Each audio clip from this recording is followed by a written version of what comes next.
The people of this nation have spoken. They've delivered us a clear victory, a convincing victory, a victory for we the people. We've won with the most votes ever cast on a presidential ticket in the history of the nation. 74 million.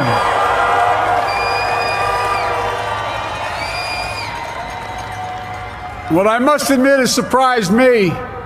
Tonight, we're seeing all over this nation, all cities and all parts of the country, indeed across the world, an outpouring of joy, of hope, renewed faith in tomorrow, bring a better day.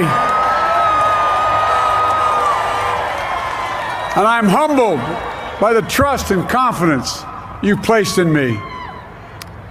I pledge to be a president who seeks not to divide, but unify, who doesn't see red states and blue states, only sees the United States,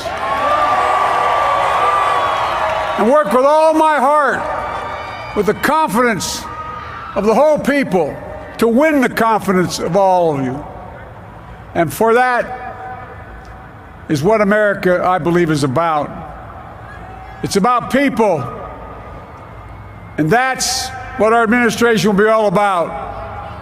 I sought this office to restore the soul of America, to rebuild the backbone of this nation, the middle class, and to make America respected around the world again, and to unite us here at home. It's the honor of my lifetime that so many millions of Americans have voted for that vision. And now, the work of making that vision is real. It's a task, the task of our time. Folks, as I said many times before, I'm Jill's husband. And I would not be here without her love and tireless support of Jill and my son Hunter and Ashley, my daughter, and all our grandchildren and their spouses and all our family. They're my heart. Jill's a mom, a military mom, an educator, and she has dedicated her life to education. But teaching isn't just what she does, it's who she is. For American educators, this is a great day for y'all. You're going to have one of your own in the White House. And Jill's going to make a great First Lady. I'm so proud of her.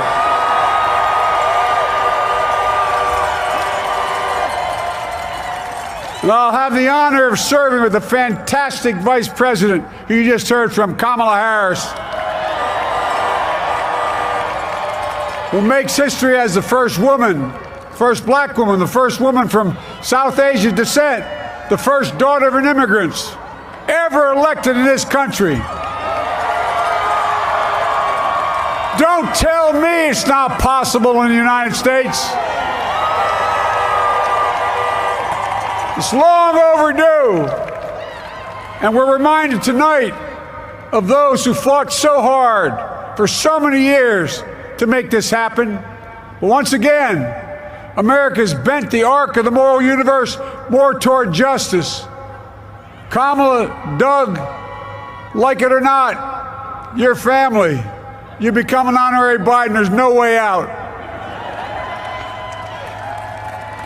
To all those of you who volunteered and worked the polls in the middle of this pandemic, local elected officials, you deserve a special thanks from the entire nation. And to my campaign team and all the volunteers and all who gave so much of themselves to make this moment possible, I owe you. I owe you. I owe you everything. And to all those who supported us, I'm proud of the campaign we built and ran. I'm proud of the coalition we put together, the broadest and most diverse coalition in history.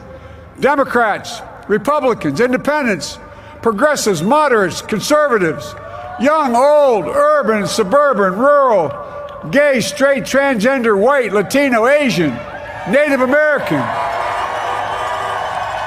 I mean it, especially for those moments, and especially for those moments when this campaign was at its lowest ebb.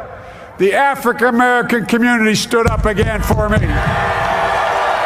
You've always had my back, and I'll have yours. I said at the outset, I wanted to represent this campaign to represent and look like America. We've done that. Now that's what I want the administration to look like and act like. For all those of you who voted for President Trump, I understand the disappointment tonight. I've lost a couple times myself. But now, let's give each other a chance. It's time to put away the harsh rhetoric, lower the temperature, see each other again, listen to each other again.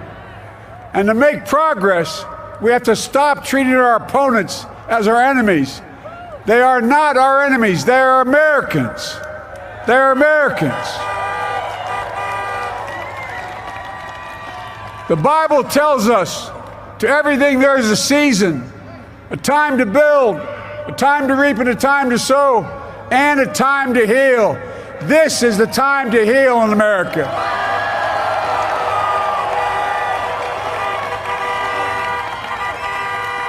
Now this campaign is over. What is the will of the people? What is our mandate? I believe it's this. Americans have called upon us to marshal the forces of decency, the forces of fairness, to marshal the forces of science and the forces of hope in the great battles of our time. The battle to control the virus, the battle to build prosperity, the battle to secure your family's health care, the battle to achieve racial justice and root out systemic racism in this country, and the battle to save our planet by getting climate under control, the battle to restore decency, defend democracy, and give everybody in this country a fair shot. That's all they're asking for, a fair shot. Folks, our work begins with getting COVID under control.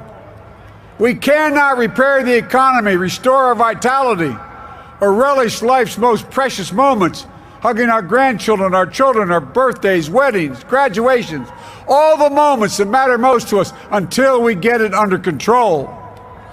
On Monday, I will name a group of leading scientists and experts as transition advisors to help take the Biden-Harris COVID plan and convert it into an action blueprint that will start on January the 20th, 2021.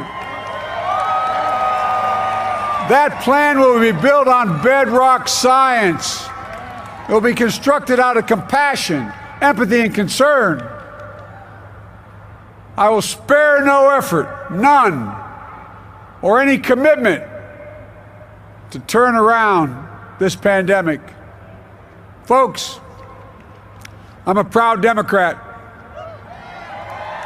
but I will govern as an American president. I'll work as hard for those who didn't vote for me as those who did. Let this grim era of demonization in America begin to end here and now.